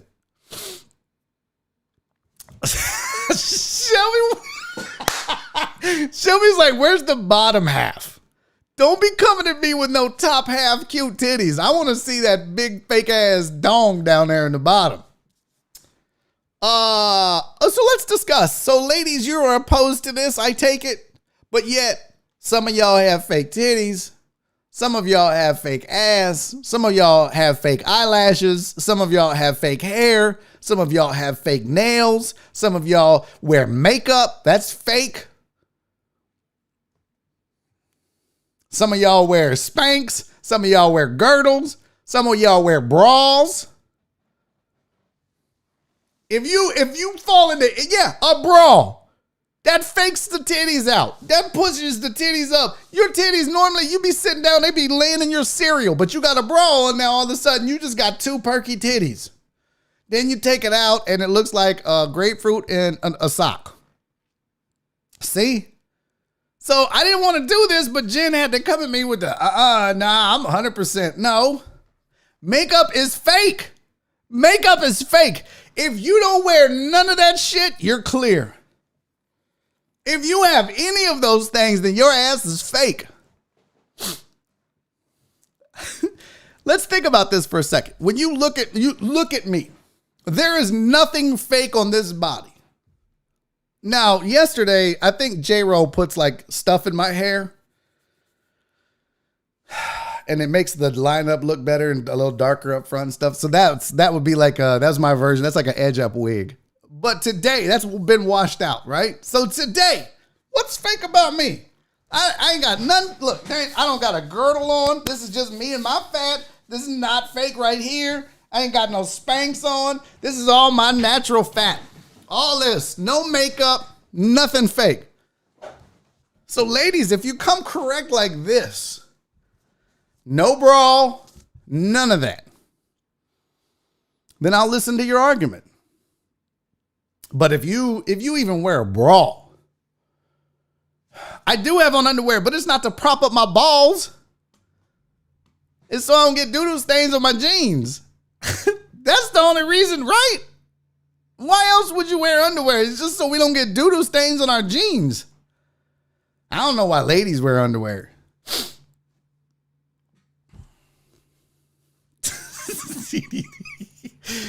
TDP said, send me that body link for research purposes. Donna said a bra is considered underwear. No, it's not. You gonna get doo-doo stains on your blouse from your titties, Donna? No. Underwear is so you don't get doo-doo stains on your pantsuit or whatever. But a bra is to hold your titties up, Donna. I grew up around women. We wear underwear to prevent chafing. What are you doing? Cece, are you running everywhere you go? Seriously, what's chafing? Now look, I will admit, chafing, nipple chafing is a thing. I do understand that. As a former marathoner, that's right, bitches. Daddy not like ladies, like everybody's bitches. Daddy ran a marathon. And at one point during my training, I had to run 23 miles. And I set off to do so. And when I got back, my nipples, I had rubbed them raw and they were bloody. So like my shirt, as I ran, the bouncing, I did that for so long that the shirt rubbed my nipples raw. So I get it that does happen. I had to wear nipple tape when I ran the marathon so my titties didn't rub raw. So I do understand that's a thing. But where you running, Donna? I mean, CC, you ain't running everywhere. There's no chafing in that way. I'm not buying what y'all are selling. You can try. Buddy said I wear underwear to control this meat. Man, sit your ass down, buddy. Don't nobody believe you're controlling your meat. You wear underwear because you're scared you can't trust your farts. Don't even try it, buddy. Nobody believes that. Jen said all bras don't enhance, and I am Team Commando. Okay. Well. And most bras do enhance. In fact, dare I say, just about every bra enhances in some way. Because if you were to have naturally, and there's nothing wrong with that, but if your titties were saggy just naturally, and you put a bra on, guess what? Even if they were to hang down to the middle of your ribs, soon as you put that bra on, yeah, they might hit your sternum, but they definitely ain't fall into the middle of your ribs. That is an enhancement. So don't even try that. A bra is an enhancement regardless of whether it has other benefits like keeping your nipples from rubbing raw on your silk blouse. It's still keeping your titties up. Flip said chafing, someone needs to Kegel. What? Katie said the Deckheads are getting Barry's ass. No, how you gonna disagree with, man? Let me get a, I wish I could go get a bra and some oranges and show you. You ladies, y'all are, look, see, fellas, I want you to pay attention, fellas. I want you to pay attention. This is what happens when you go at the ladies with truth. When you go at the ladies with honesty, they get all defensive and they're like, a bra don't keep my titties up. Meanwhile, their titties are up. I'm not fake. Meanwhile, they got on makeup and fake nails, eyelashes. They're drawn on their goddamn eyebrows. See, all the Deckheads are revolted. Damn, it's bad when Mimi and Marsha are like, oh, no, you didn't. I know Sylvia's going to roast the shit out of me in the comments. We got a goddamn revolt on our hands. Fellas, where you at? Who's got my back? Let's go. It's not like that. Look, I'm just saying, ladies, don't be so quick to judge. Some of y'all saw this one like, nah, I don't want, no. Meanwhile, you got on Spanx, and then we get home after the first date, and we get you butt naked, and you take them Spanx off, and Act 2 of the play has begun, and it is a lot different than Act 1.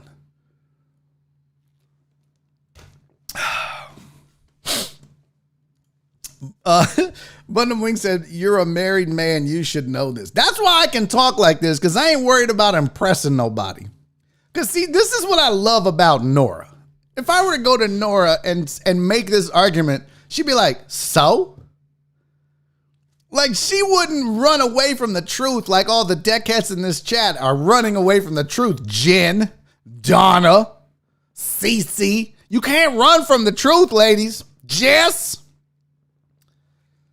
The fact is look, ladies have some things that are fake, and that's okay.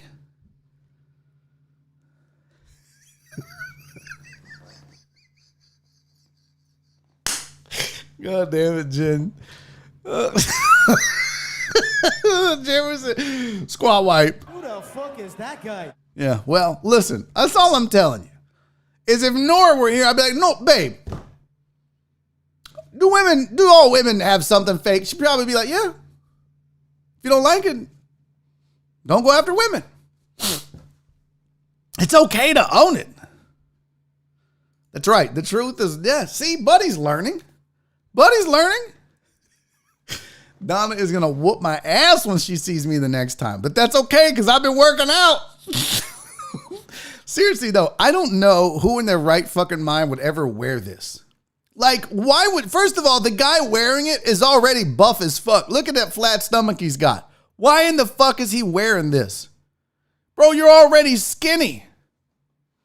Look, see, even CC knows. They even fake their goddamn orgasms. Thank you, CC. Thank you.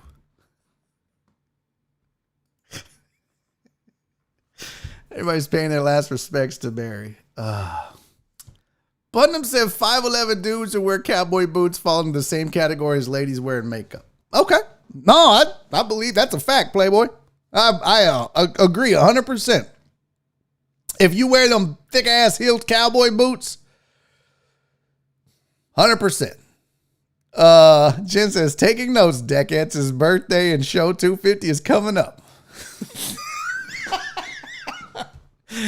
What y'all gonna do? Send me some fake flowers? Oh!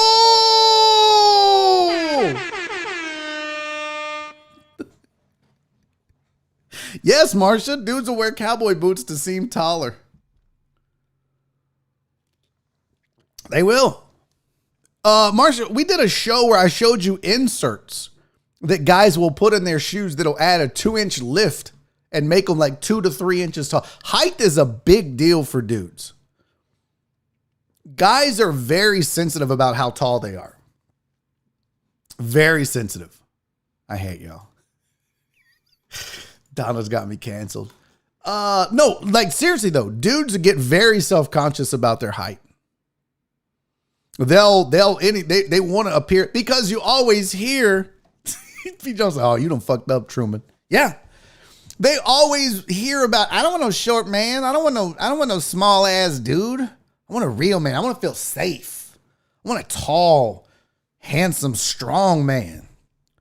I think height is a look, and Marsha's saying interesting. We didn't get that from ourselves.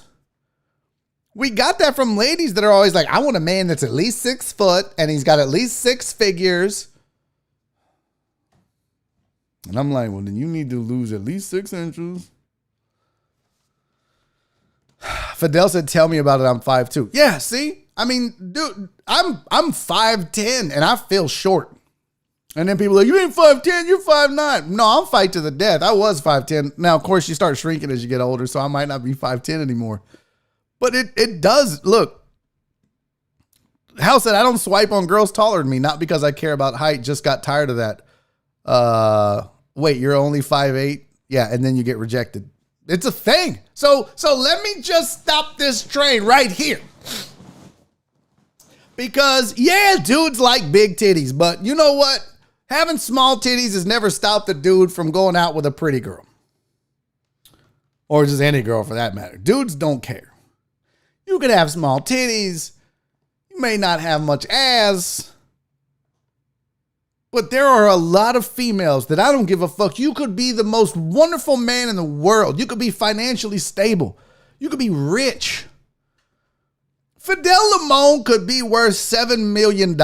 Okay, maybe that's too much. Chicks ain't gonna give a fuck. But Fidel Limon could have a good job making $80,000 a year. He could, be a wonderful man. He could be all that shit. But if he's 5'2", a lot of females would be like, nah, I can find a man that makes $80K and is 6 foot. I'm just gonna go keep looking. So it gives dudes a complex. Tony said, I'm 5'11" and poor. Get in line, ladies. What am I missing in the chat? This chat is off the chain. I love it. Shelby's like, I kind of want to try it on. Yeah, I do too. I'm not gonna lie. I wish I want to order one and just like fucking wear it around. Oh, what did I miss? Flip said females fake on wanting a tall man as well, like they wouldn't be with rich. Nah, I mean it depends. See that? Yeah, you're right though. Ladies have much lower standards when it comes to that and money.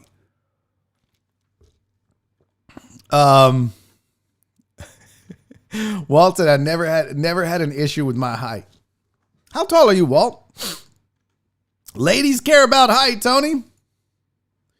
Shelby said men and beards, you don't know what's hidden. That's true. Good thing I can't grow a beard. You see exactly how many chins I have.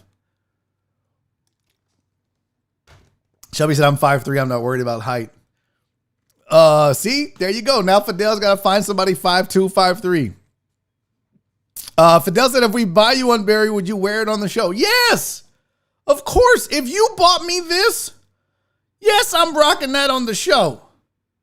Why, I would wear that to church.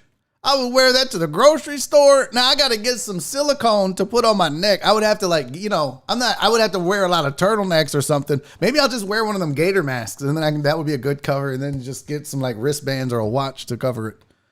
Yes, I 1,000% would wear that. Oh, see, Bundham's got a good thing here. Don't act like ladies never pluck their upper lip hair. Yeah. Oh, see, fake.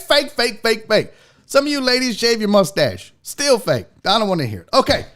I am excited because bail me out of here. I am struggling, Kelly Iko. Joining me on this show right now, my guy, my buddy, my pal, Kelly Iko from The Athletic is here to talk all things Rockets and NBA. Kelly, what's up, homie? How you doing, man? Missed last week, but we back, and I see my background shining like a boss. Best background on this show. I got in trouble today, man. I said ladies are fake. Everything I showed this. You saw that fake bodysuit, right? And then the ladies were like, "That's dumb." I was like, "Ladies, every lady has something fake about her, so don't try it." And then all hell broke loose in the chat.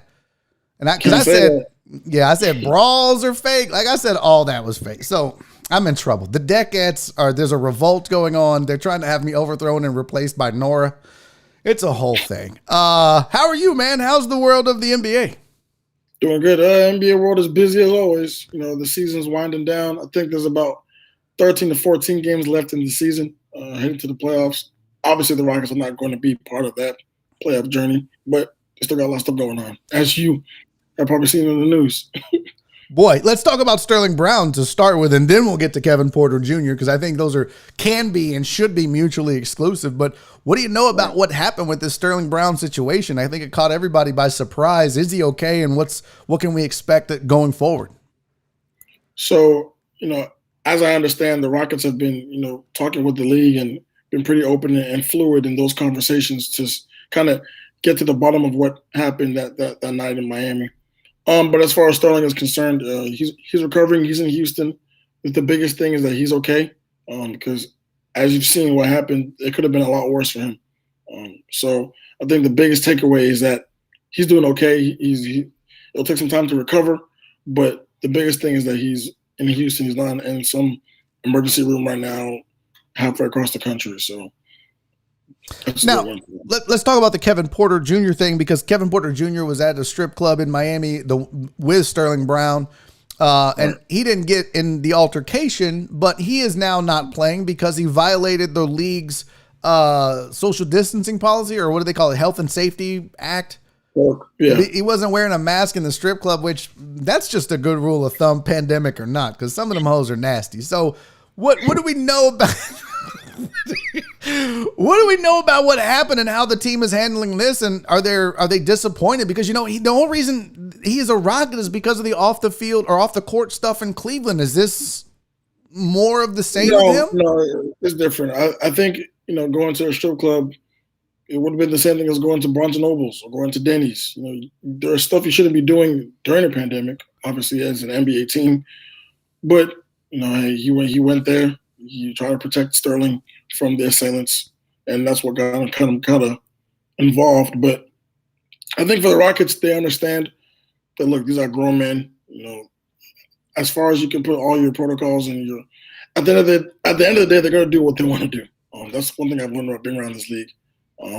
So the best thing you can do is control it, maybe fine them or something, or discipline them somehow. But I think you won't see Kevin until I think the weekend, yeah. So that's what I heard.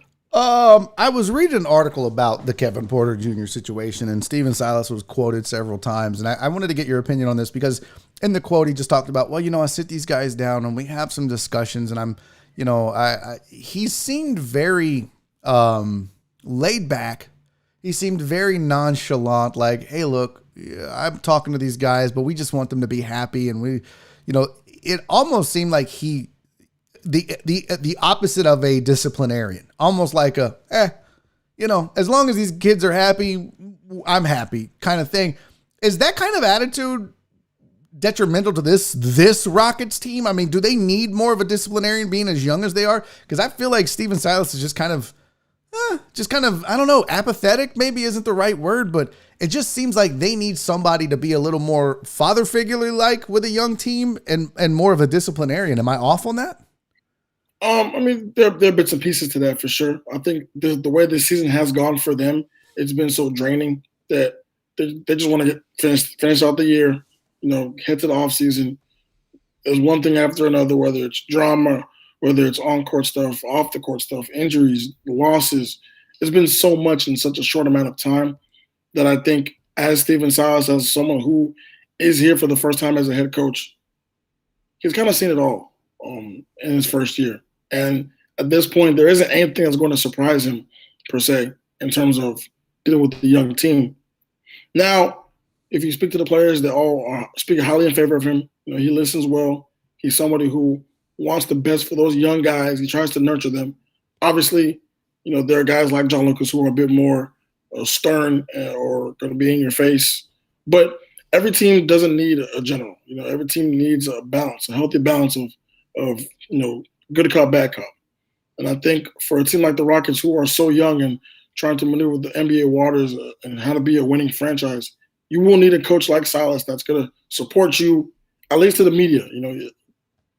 The worst thing to do would be, for a young team to be losing and then have the coach kind of bashing them in the press. It wouldn't be the best thing.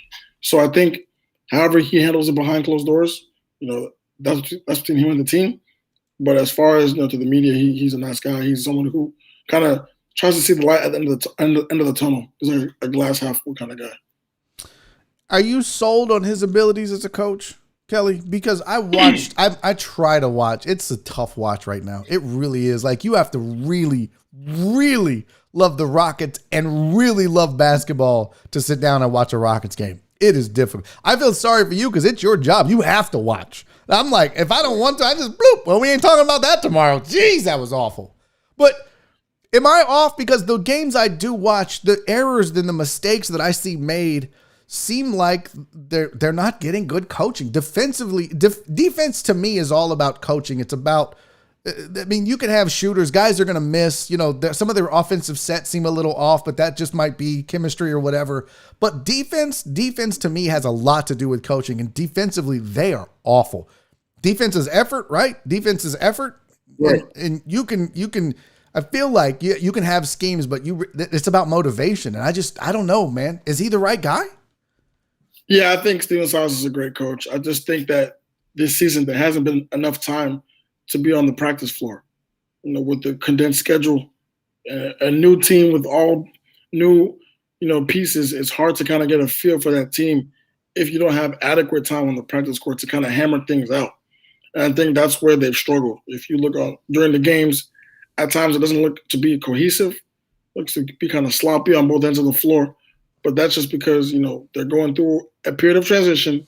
There isn't a lot of time to work together off the court, away from game time. The games are almost their practice time.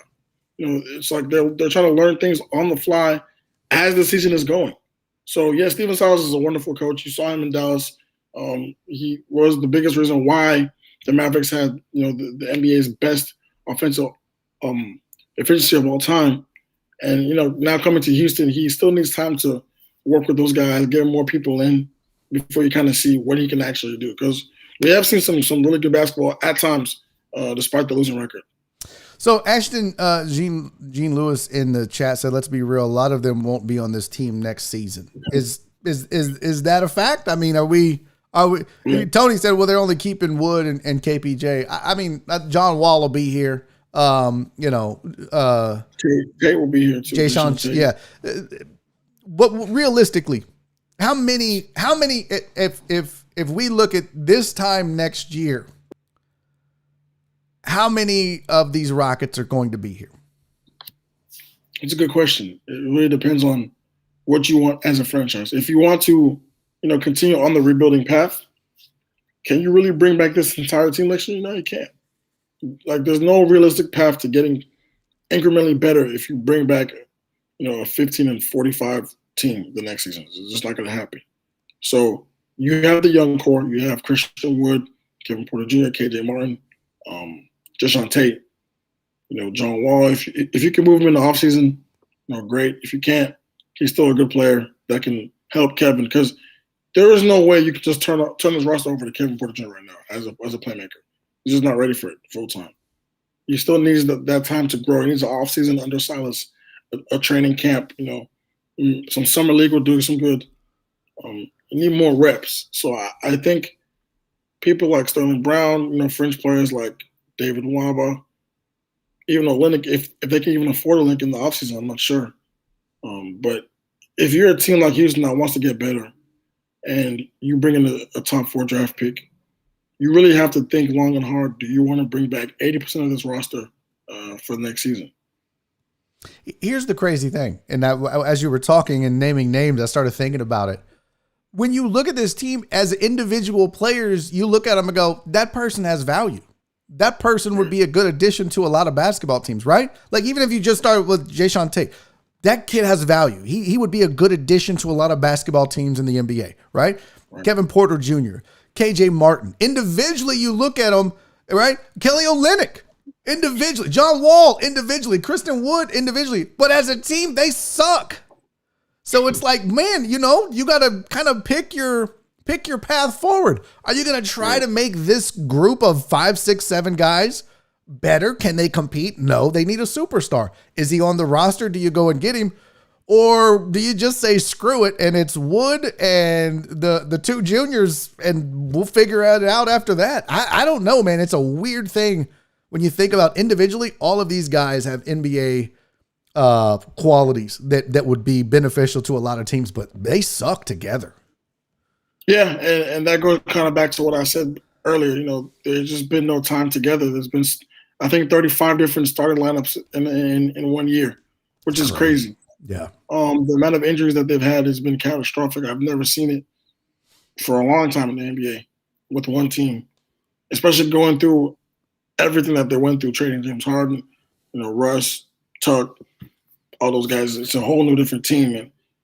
And, I just think for them, they have put people that can and they do have value, but as a team, it hasn't looked the greatest. It could be for a number of reasons. Sometimes players just don't play well together. Sometimes it's as simple as that. I think they're starting 5 right now with John, Kevin, Tate, Olynyk, and Wood. That's kind of their 5 best players right now. It's not saying that's the best they can do, but they kind of have to play the hand that they're dealt with right now, and that's what they have to play with. So, it's been a take what you can get year for them. And I think once you see the offseason and you evaluate everything, take a step back and see what worked, what didn't work, then you'll be able to get some moving pieces in there and push the thing along down the line. Well, and the only other thing I'll say, and I'm just, it goes back to something I was saying earlier, is when you evaluate this team as individuals, you think, wow, each of these guys, these 7, 8 guys really have value in the NBA. So again, does that go back to, is this a coaching issue or is this a team chemistry issue? A little bit of both or none. So, and I believe you when you tell me Steven Silas is a good coach, but it's really hard as somebody just observing games to say it. And maybe it's because of these guys aren't as good as we all think they are individually. Maybe they're all overrated, right? I don't know. You brought up some names, Harden and the rest of the NBA. So let's pivot away from the Rockets and talk NBA for a minute. And let's talk about James Harden traveling. I don't even want to talk injuries. Let's just talk about him going to Miami when he hadn't traveled as an injured player to any of the other cities. I mean, what gives? Hey, Miami is a magical place. Come on, I thought that was Orlando. I thought Orlando was where all the magic happened. Man, is it that good? Is the strip club scene that good in Miami? I mean, I guess Sterling Brown and Kevin Porter Jr. were willing to risk it all. What? I've never been to a strip club a day in my life. So wait, hold on. What? You've never ever been to a strip club? Not just in Miami, anywhere ever? Yeah, asking the wrong guy. Once again. So if I offer to take you, will you go? You said what? If I offer to take you to a strip club, will you go? I was just kidding. Of course. But I haven't been to Miami. Okay. I haven't been to Miami. I was say, I'll take you. I want to be your first. Oh my God, I'll buy your first lap dance and everything. Okay, so you have been. All right. Trying to play our goody two shoes on this show. I'm not going near a strip club after that story. I'm not going near. No, that's weird. Yeah, I can't do that. Okay, a lot of argument in the NBA over MVP.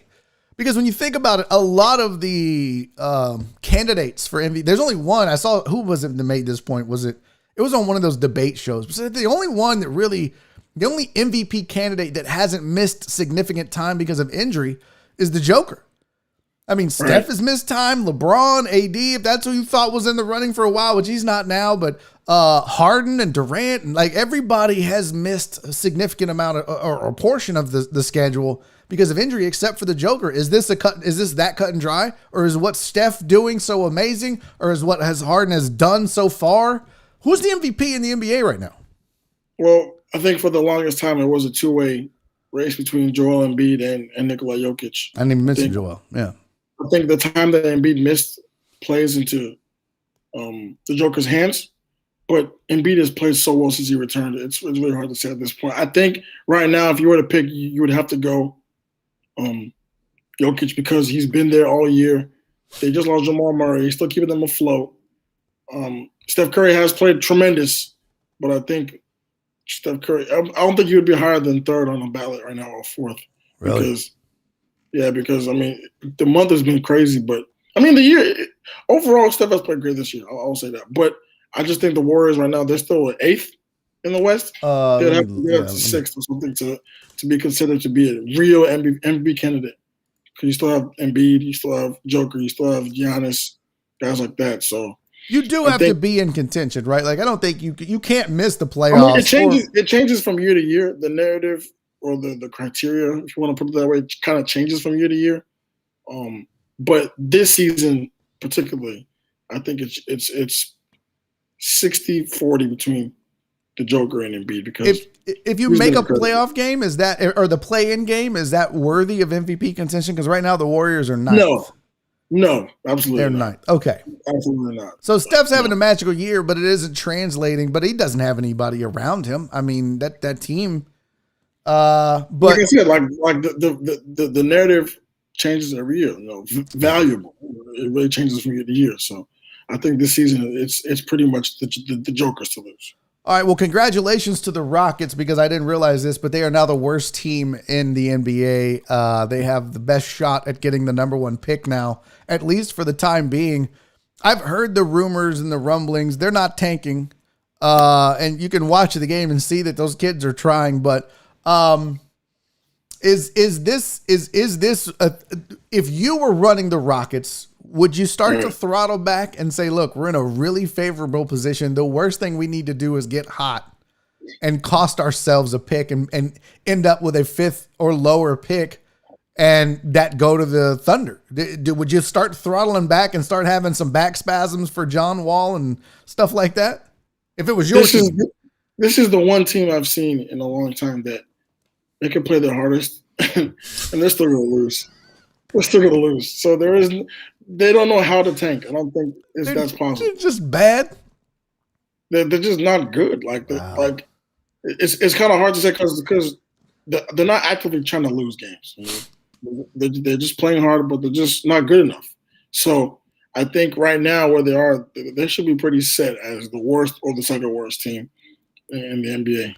But I know there is a difference between getting Katie Cunningham and then, even though it's a small difference, then getting someone like Jalen Suggs, Evan Mobley, Jalen Green, those kind of characters. But right now, I think they're pretty set last overall. So, we'll see how. Well, good news. I mean, look, the last time the Rockets, or every time the Rockets have had a number one pick, they seem to have done really well. So we'll see how it goes. Hey, how can the people follow you, Kelly, if they want to keep up with the writings? And by the way, I just got to tell you, I've really been enjoying The Athletic and the coverage. And I know I say that all the time, but man, I find myself on the site more and more and more. The coverage is outstanding. So much. Like all sports. The draft stuff that they have. I got an email. What I like too is I'll get emails of summaries of articles. I'll see your article come through.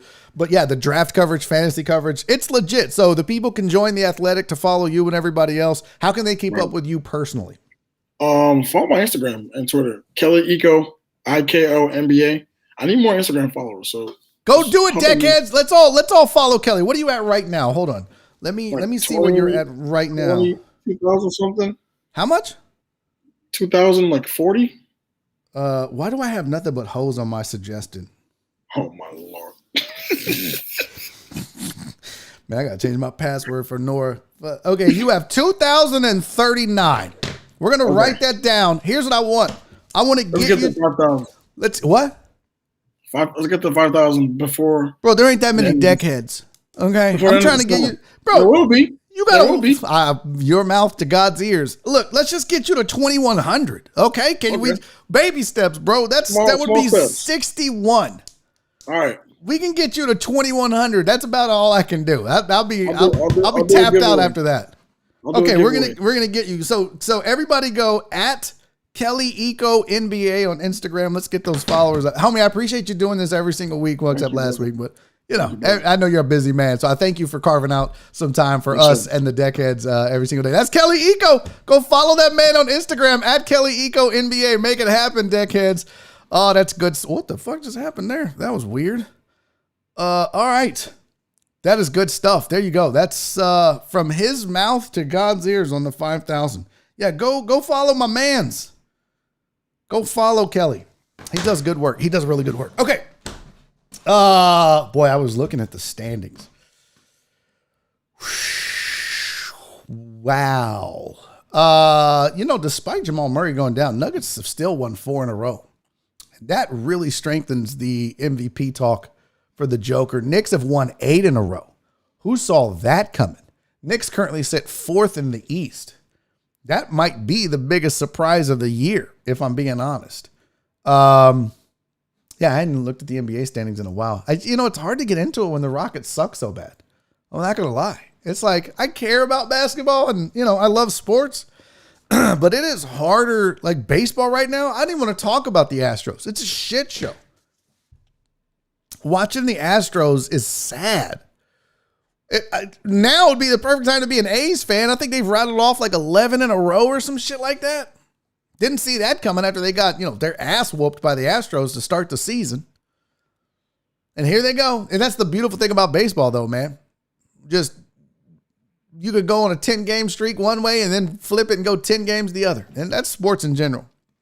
Bundham said, I'm thinking about getting an athletic subscription. I just feel weird paying to read stuff on the internet. Dude, I'm telling you, Bundham, I was the same exact way. I would say it to Kelly's face. I'd be like, bro, I'm not paying to read that stuff. But if you have ESPN Plus or you paid for the Chronicle, and that's the thing is you would pay for a newspaper back in the day, right? You'd have the Chronicle delivered. No one thought twice about that. I think if the coverage is good, my thing is this. If the information is good enough that you get your money's worth, then why not pay for it? You pay for cable, you pay to watch TV, you pay to watch, why not? If it's good, and it is, a lot of their stuff is really good.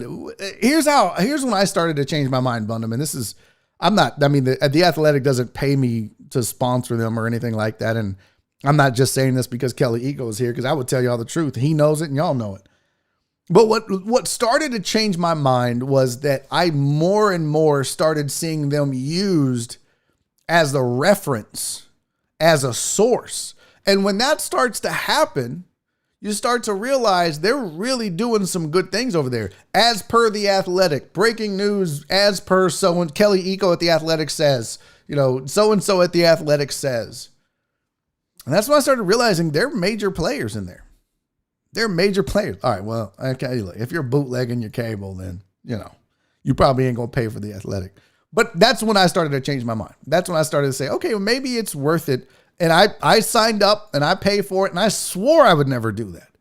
And I'm glad I do now. I think the information is really good. The coverage is really good, and they have a lot of different stuff for you. So check it out. I'm not trying to sell you on it. Okay. This isn't a Whisker Wednesday. This is a Thirsty Thursday. I don't know. But this cat right here tried to smuggle drugs into a prison.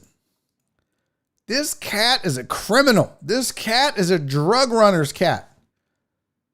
It was caught trying to smuggle dope and other contraband, into the Nueva Esperanza prison. Quote, the animal had a cloth tied around its neck that contained wrapped packages of white powder, leaves, and vegetable matter. That's what Andres Gutierrez, the head of the Panama penitentiary system, said. I mean, okay, white powder, coke, leaves, marijuana, vegetable matter. I don't know what the fuck that is. He was smuggling in some cucumbers or some shit. But they said local prosecutors said they had opened an investigation into the use of animals for sneaking illegal substances into the Nuevo Esperanza facility, which houses about 1,700 prisoners. The cat, meanwhile, after getting busted, has been put up for adoption. So when you're a cat, instead of going to jail, you get put up for adoption. They said that this is not the first time that an animal has been used to run drugs or been used by drug runners. They've attempted or they've busted drug runners using homing pigeons to drop drugs into the prison. That's amazing to me. How the fuck do you train a pigeon? I have always wondered that. That's one of the most fascinating things ever. How does the pigeon know, hey, listen, Pidgey Pidge, listen to me, homie. You got to go to that. You see that prison over there? No, look at the prison. No, look. Like, how the fuck do you train a pigeon where you're like, hey, bro, take this dope, fly it over that prison, drop it in there, come back, I'll give you some birdseed. Like, I taught Oliver how to sit and shake hands. And I just used Cheese Whiz, like the spray cheese, the canned cheese. Put a little on your finger. Yeah, it's easy to train a cat. How the fuck do you train a pigeon?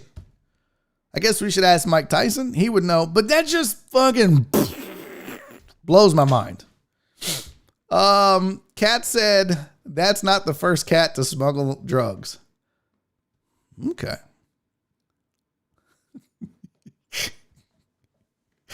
Cute as a lot of cats locked up. Terrence said that was in the country of Panama. I lived there for 4 years while I was in the Army. I loved it. I'd never been to Panama. My mom at one point, I think it was probably about, 8-10 years ago. Her and my stepdad were like, we think we're going to move to Panama. I was like, you're going to get kidnapped. Do not. I wouldn't want to live down there. I feel like that's like you'd be just, you're just prime for getting kidnapped, especially old white people. No. Truck driver Bookie said this story is almost a better selling point than Special Pals. Well, maybe that's what the Leafy was. It was catnip. Maybe he was running not for other drug dealers, but for other cats that lived at the prison. Could be. Tyson loves his. I was like, births. I love my birth. Birds. Technically, this guy smuggled drugs by hiding them in his pussy. Okay, Rob. I feel like we just. Flip said you train a pigeon by telling her to get on the corner and make your. You're not pimping a pigeon. You guys, I don't know what to do with you. That's the show. Let's get out of here. Good times today. A little bit of everything on the docket today. We had fun. We got serious. I put my full acting chops to work. Fake cried. I had you guys going for a half a second. Don't even fucking lie to me. Don't even lie. I had you going for a second. The tears, and you guys were like, oh shit. Ray, what's up, homie? Hey, if you haven't subscribed to the channel, please make sure you do that. Shelby, congratulations on being the greatest deckhead in the history of the world. You got 3 minutes left. Enjoy it. If you haven't liked the video, do that. We're at 49. Surely we can get to 55. Also, please make sure you go and subscribe to Kelly Iko of The Athletic at Kelly Iko NBA. Let's get into 2100. Thomas said a lot of ridiculousness. So much. Hey, Deckheads, I love you so much. Don't hate me.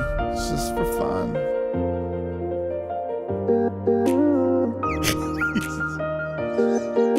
I love you, Jesus. All right, you guys. Tomorrow's Friday. I promise I'm not getting drunk, but we're still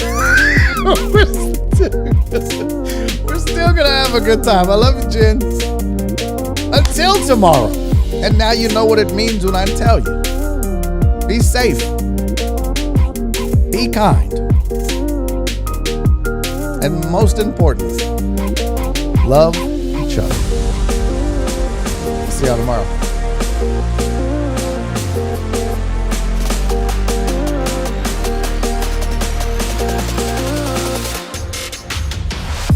Daddy's making a YouTube video!